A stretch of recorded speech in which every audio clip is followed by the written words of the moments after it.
Hey friends, welcome back to another children's sermon. My name is Becca, for those of you who don't know me. If you are new here, it is good to be with you, and for those of you who are returning, thanks for coming back. I feel like it's important for me to say something. Today is a very important day. Happy birthday to the church.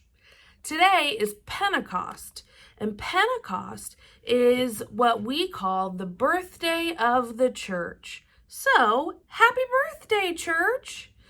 Also, today is a big day because our story is a new season of the church here. So Pentecost is a festival, which is why because it's the church's birthday, obviously, it's a festival. So today, the color of the church year is red. And so red is for festivals. And you'll notice if you follow along in our story today, our pages in our World Bible are red to remind us of Pentecost. So if today is the church's birthday, then everybody needs to go find some cake. Eat cake today and celebrate the church's birthday. And we're going to read a story why this is Pentecost and why today is such a big deal. So our story comes from Acts 2, and it's 1 through 21. So it's a long story.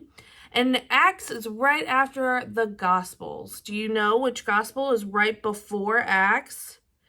John, that is right. So it's Matthew, Mark, Luke, John, and then Acts.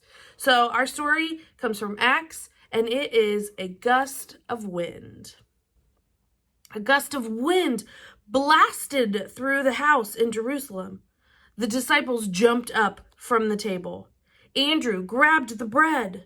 John and James grabbed the cups. The tablecloth flew into the air.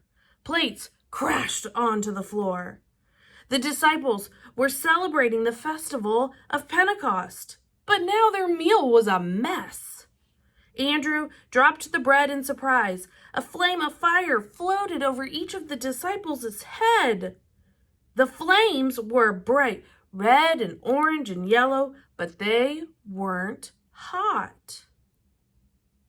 Andrew pointed to the flames. Look! The disciples looked. John and James dropped the cups. Peter's and Simon's eyes grew wide. Bartholomew and Philip's mouths dropped open. Matthew, Thomas, and Matthias gasped. Thaddeus and the other James pointed to Andrew's head. You have a flame too. And Ada says at the bottom, and that is why you should close the windows while you're eating dinner. Suddenly, the disciples began to speak in different languages. Latin, Greek, Arabic, all the languages of the world. They rushed outside. We are filled with God's Spirit, shouted Matthew. God is the ruler of all, Philip exclaimed. The streets filled with Jewish people from many countries who were celebrating Pentecost in Jerusalem. Every person, no matter where they had come from, heard the disciples speaking about God's power in their own language. The people couldn't believe their ears. Some in the crowd sneered. They could not believe that the disciples could actually speak all the languages. But many other people were amazed. Peter yelled, each of you hears our words in your own language. God's Spirit has made this possible. And Otto says, so the disciples could suddenly speak all of those languages. I've never heard of that superpower before.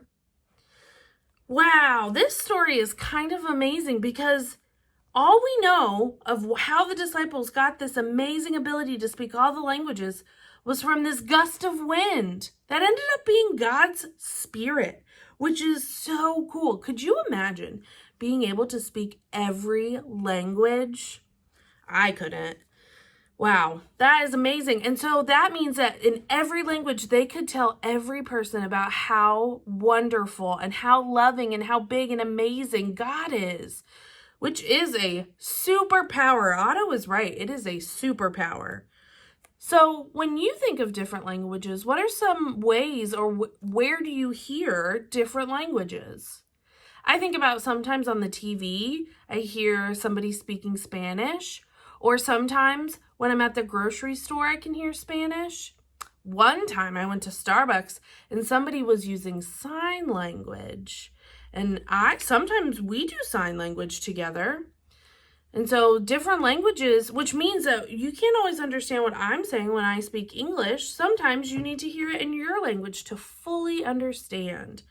And so if we were to all speak different languages, we would need to communicate about God's love using the same language. And the disciples learned all those languages or got to know all of those languages. And they got to share God's love in a special way. So I'm going to show you a special way in a different language to say I love you. So, as some of you may remember, I know sign language. So this week we're going to do a sign language way to say I love you, and then you can use it to remind the people around you about God's love. So, first you're going to put your pinky up. In sign language, this, just like this, your hand looking just like this, is an I. Then you're going to put your pointer finger up together, and then you're going to put your thumb out. So you're going to have your thumb and your pointer and your pinky out, and this is an I. This is an L, so this shape is an L, and then this is a Y. So I love you. And so they just put all the fingers up together, and that is I love you. And my mom used to do this to me every day when I would leave for school, and she would wave. And so we would, in a special way, we would say goodbye and we would say I love you. So now you can show other people that you love them by doing this, and maybe you want to wave, or maybe you want to high five your I love yous. Maybe you want 2 I love yous. And you can do all the things with your I love yous. And you can remind people that this is a way that we share God's love with somebody in their own language. So someone who can't hear, who is deaf and needs sign language, this is how they say I love you. And now you could tell somebody you love them that way too. All right, friends. Happy birthday, church. Enjoy some cake, and I'll see you later. Bye, friends.